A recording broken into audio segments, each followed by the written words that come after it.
Spirituality. Katika spirituality huwa hatuombi kwa jina ya mtu fulani, eti tunaomba kwa jina ya mtu fulani, hapana. Huwa tuna command. Kwa sababu gani? Tuna mwili na tuna roho.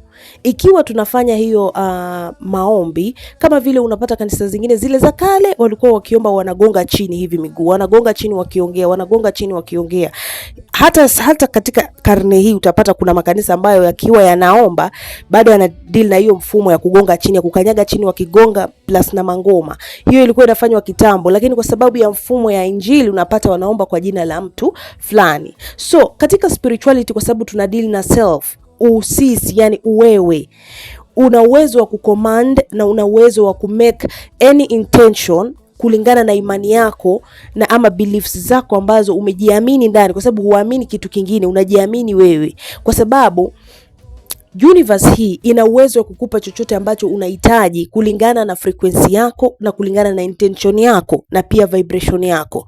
Wakati unapoenda ukiwa unatumia hizo elements zako ama ukiwa unatumia anything naturally ambayo ina align na frequency yako, ukianza kunena, you command it to come to you. Sometimes utapata katika traditions zingine walikuwa wanapoa libation, yani wanapoa kama ni pombe, kama ni vitu fulani, ili kuonyesha kuwa mimi ninahitaji kitu hiki, kwa hivyo kwa evidence na kimwaga hiki ili niweze kufanya nini? Kupokea. Lakini katika spirituality huwa hatuombi eti kwa jina la mtu fulani, Mungu nilinde, Mungu nifanyie hivi. No.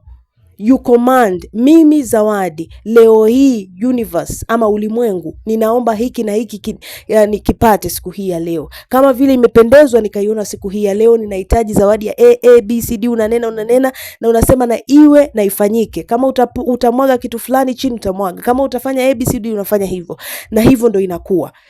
The moment unakuwa na intention yako na imani yako ndio huwa inakubeba katika masuala ya rohoni. Hizi vitu zingine hizi ni mifumo. Lakini pia kama unaomba kwa jina la mtu fulani, hiyo ni deity ama miungu fulani ambayo umeiweka outside of you.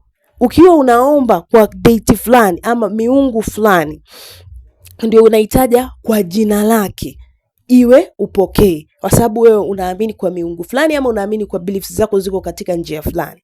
Lakini katika spirituality, maana spirituality inasimama for self, ina maana ukienda kufanya hizo maombi yako ama if you are speaking words, because you are speaking words with intention, you are manifesting, una manifest ije kwako. Hata mchawi anapoenda kuroga huwa ana manifest chochote ambacho anahitaji kufanyike ifanyike kupitia wewe, kwa yale maneno ambayo amesema, mpaka anaachilia kwa ground. Kama ni kumwaga damu ya kuku, anamwaga damu ya kuku kwenye ground ili iende kafanyike. Unanielewa? So the ground knows you. Ardhi ndio inakubeba. So kitu chochote ambacho kinafanyika katika ardhi hii ndio kinaenda kufanya nini? Kwa sababu utakanyaga ardhi ukitembea, ukienda popote lazima utakanyaga ardhi. Chakula unaipata kutoka kwa ardhi hii, maji yanatoka kwenye ardhi hii. So anything connected you to ardhi lazima ikinenewa na wewe pia katika ninio yako huna ulinzi, hujajiwekea ulinzi ama haujiamini, unapata inakungata.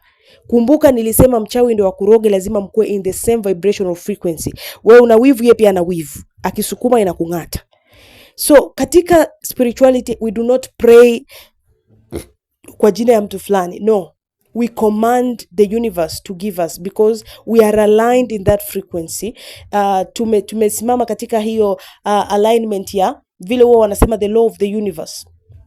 Ukiwa unahitaji kitu fulani, intention, imani yako, beliefs, your mind should be focused on that. Unapata wengine wanaweza kuifanya kwa siku kadhaa ili kutengeneza hiyo, yani kumanifest, kutengeneza hiyo anga iwe ya kuleta hicho kitu. So every time unapata na speak that words, every morning akiinuka na usiku jioni jua ikiwa inatua, ananena, then after sometimes unapata it comes to fruition. So we do not pray over someone's name, but we speak with intention, with confidence. We command and it happens.